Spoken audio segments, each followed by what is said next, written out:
guys, welcome back to my channel. So I'm finally recording my labor and delivery story, which has been way overdue. I'm sorry guys, I really took the time out to cater to my baby, my little angel Nova Bella Beckles. She came to this earth on December 29th, 2017, and ever since she was born I've been like going through so many emotions. It's been crazy, it's been wonderful, it's been tiring, it's been fun and super cute.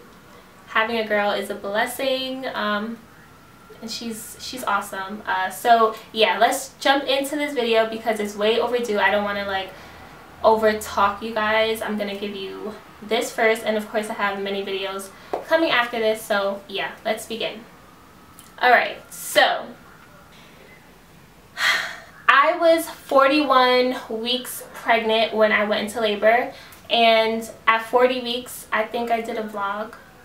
Yeah, my last video is a 40-week vlog, and I was over it. You guys could tell I was completely over being pregnant.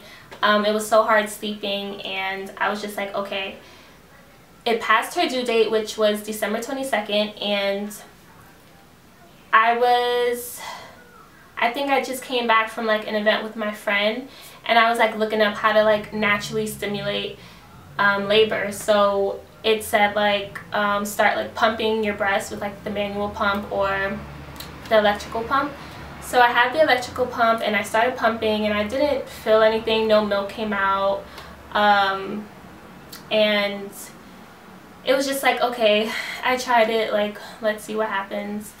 And the next day nothing happened, so like I was depressed. I sat on the couch all day and watched TV and like prayed for a contraction to come. Nothing. So finally I'm like, okay, I'm gonna clean up the house, you know. And they say like when you start cleaning up the house like a lot, that's when the baby is coming, because like you could sense the baby coming somehow, because we're wonderful, of course.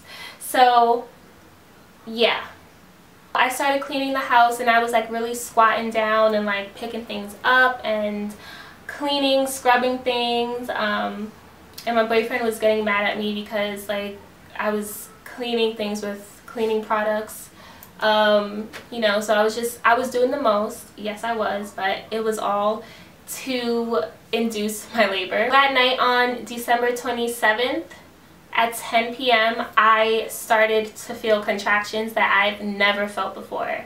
So it was almost like a period cramp that was just like a sting, like and then it'll go away. But like an hour later it was like every 5 minutes, and they say like once the contractions are like 4 to 5 minutes apart, that's when you should go to the hospital. So I'm like, wait, hold up, like this is the first thing I'm feeling. Normally like you get into it slowly, but it was just kicking my butt right away. So I'm like, oh my god, like okay, let me get ready and try to go to the hospital, see if it eases down. Like let me just, you know, take my time, because my water didn't break and my mucus plug didn't come out yet either. So I'm like, okay, I don't know what this is, but it feels like the real thing. So I started getting ready, and by 2 a.m. on December 28th, 2 a.m. in the morning, I went to the doctor. We took an Uber to the hospital, and they admitted me and they checked to see if I was dilated, and she said I was only dilated 2 centimeters. So I'm like, okay, I'm feeling all this pain consistently and I'm only 2 centimeters. Like okay, like obviously my body was going into labor, but very slowly. So they sent me home and they told me, you know, come back when I can't take the pain anymore. But at that point it was pretty extreme, and I'm like, okay, so I'm only 2 centimeters dilated and I'm feeling this crazy pain. So I'm like, alright, I'm gonna have to go home and try to sleep. So I did go home. I slept for maybe like an hour, and then I will wake up every hour in pain. So that afternoon I woke up like around maybe 12, and again I just like sat on the couch and really started to like write down the contraction times and like just see how my body was really feeling, and like, you know, like taking it easy. So by 5 p.m. that day, I was just like, okay, I can't take these contractions anymore. It was from like 4 minutes to 6 minutes. Every 4 minutes to 6 minutes, I would get a heavy contraction. And of course, for your first child, you're like, okay, like you don't really know how your body is going to give birth or like respond to like labor. And so I went back to the hospital at 5 p.m. okay. Bad news, I was only 3 centimeters dilated. So I started crying my eyes out because I really wanted to do a natural birth, you know, and I realized that maybe I can't handle the pain and I might have to get an epidural. But they told me, you know, we're not sending you home this time. We're going to make you like walk around the hospital, get something to eat, and come back and we'll admit you again and see if you're further along, because there's nothing we could do for you at this point because you want a natural birth. So I'm like, okay, you're right. Like, I'm going to do this natural birth. Like, it's going to happen. So I walk around, maybe like 2 to 3 hours later, I go back and it's like 8 p.m. or like 9 p.m. Yeah, like 8 or 9 p.m. And I was not dilated any further. I was still dilated only 3 centimeters. And I was like, okay, like I went in there knowing that if I didn't dilate anymore that I would have to get an epidural, because these contractions were coming every 4 minutes now. And I'm like, no, there's no way I'm not making any progress. They're like, okay, we're gonna admit you. Great, you decided. It's gonna be an easy process. We have amazing doctors and you're gonna be fine. And I'm like, because I was of course scared of the epidural needle. Obviously that's a reason I didn't want to get it. I'm gonna get poked in my spine and I'm gonna be feeling amazing. So they do the epidural and I'm like having contractions while they're doing it. And you know, I saw so many labor videos and like labor and delivery videos, and I always wondered like what happens when you're having a contraction and they have to like put a needle directly in like a specific spot. And I'm just like, what if I get paralyzed? I was really thinking that. Of course I'm thinking that, like, what if I get paralyzed? But it ended up going well, supposedly. So like after that I'm like, ooh, like I'm feeling the drugs coming in, and I'm like, oh wow, like I think I could sleep tonight. And by that time it was like maybe 11, 12 when that procedure was over. So I tried to go to sleep and I was able to go to sleep more comfortably than the night before. Ooh, I'm getting hot. So I'm like sleeping through the night and I wake up and realize like my right leg is completely numb and my left leg isn't. Like I'm able to actually move and bend my leg and like move my toes and all of that on my left side, and my right side is like dead. My contractions were getting a little heavier and I just felt them on my left side. Not as strong as like without the epidural, but I still felt like pain on my left side. That annoyed me so much. I was just like, really? Like I decided to get an epidural and it's not even working properly. So I'm like, you know what? I could do this. Like my body was meant to do this. I have a little help from the epidural. Like you just need to chill out, because you know, breathing is important. And I was just breathing and meditating. I have to take the pain. There's no other way out. Like I thought the epidural was the way out, but failed. So yeah, I'm going through my labor with one side of my body not numb at all. So after that, oh man, my battery's dying. I really need to finish this video because I really tried to record this video already 25 times. This is going to be it. I'm not recording this video anymore. I need to get this out to you guys because a lot of you have been asking, and if I don't do it now, I'm never gonna do it. Okay, so I woke up that morning and like around 9 a.m. the day like really started, like the nurses coming in. By the way, my nurses were so nice. Oh my god, New York Presbyterian Hospital, so nice. They were so nice to me. Things started speeding up.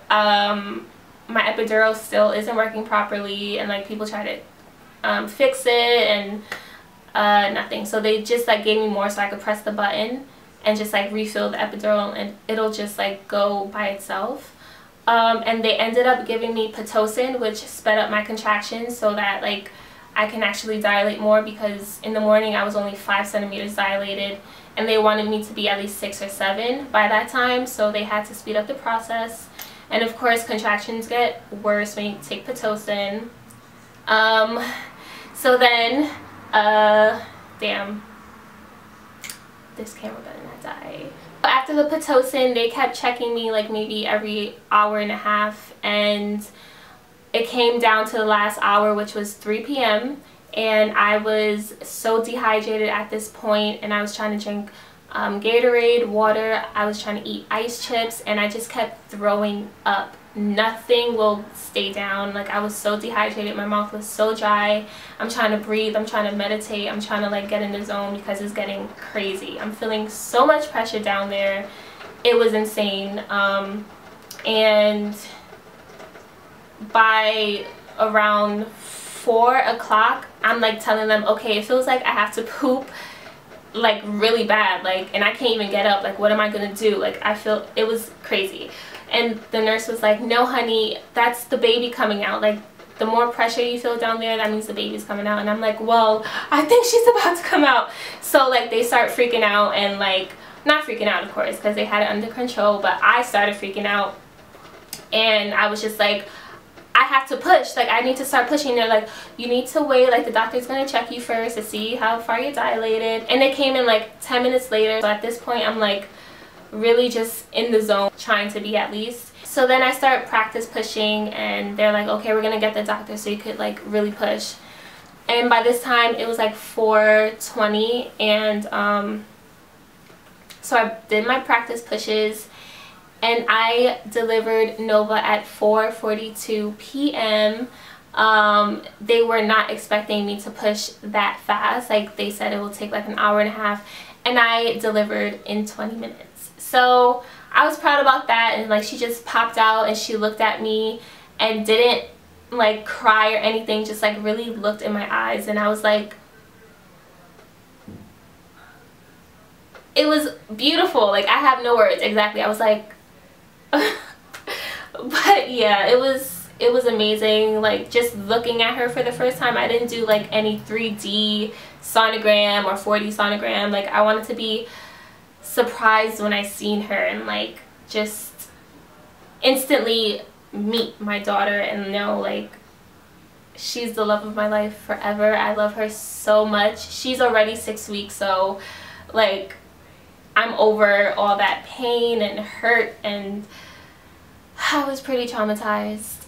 So you finally have your child and everything is worth all the pain. Like, it was worth all of that pain. The epidural not working, everything. But after I gave birth, that is something a lot of people don't really talk about. But yeah, down there was on fire. It was painful, and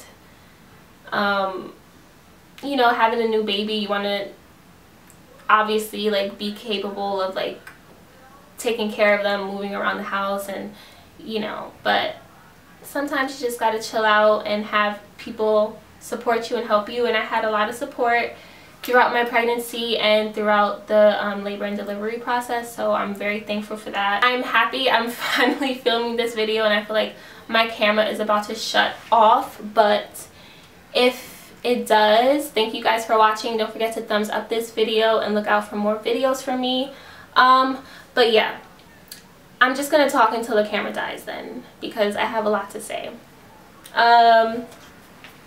So yeah, like the aftercare is dreadful. I'm saying like a million times, but yeah, totally dreadful. And like that night when I delivered her, so I went to like the bed where I was gonna stay like for the 3 days that I was there, for 2 days. Yeah, actually I left the hospital New Year's Eve, so January 31st.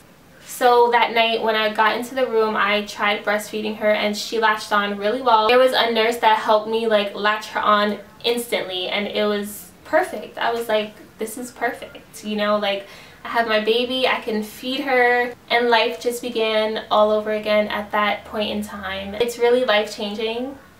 It's really an experience that you have to go through to really understand, and like it's so emotional and just it's life-changing. It's a beautiful, beautiful moment that I will never forget in my life. But yeah, I'm happy to be sharing this, guys, with you, because I'm very personal when it comes to things like this, like my relationship or like things that go on in my real world.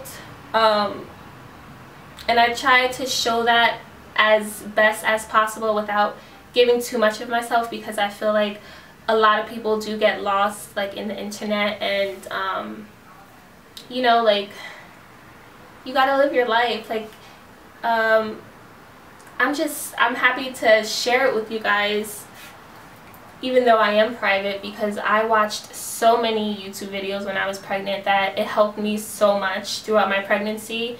And I also watched a lot of labor and delivery videos, which helped me too, you know, and I wanted to give back to you guys, and I also wanted to keep this as a reminder of my labor and delivery experience. But yeah, I'm happy I did this. I think I'm keeping this one. I think this one is going up for sure. Don't kill me if you were waiting for this video. I'm sorry. Yeah, so I'm 6 weeks now, and I think I'm going to continue doing like updates for Nova, but my channel isn't only going to be about, you know, baby stuff, even though that's my whole world right now. But yeah, I still have great videos coming for you guys. I'm very excited for the new year.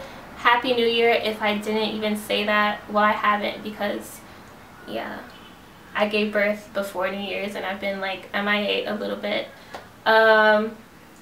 But yeah, if you want to see more of Nova, I really update her on my Instagram, which is Chris Noelle, and it's just easy for me to do it that way, like little pictures here and there.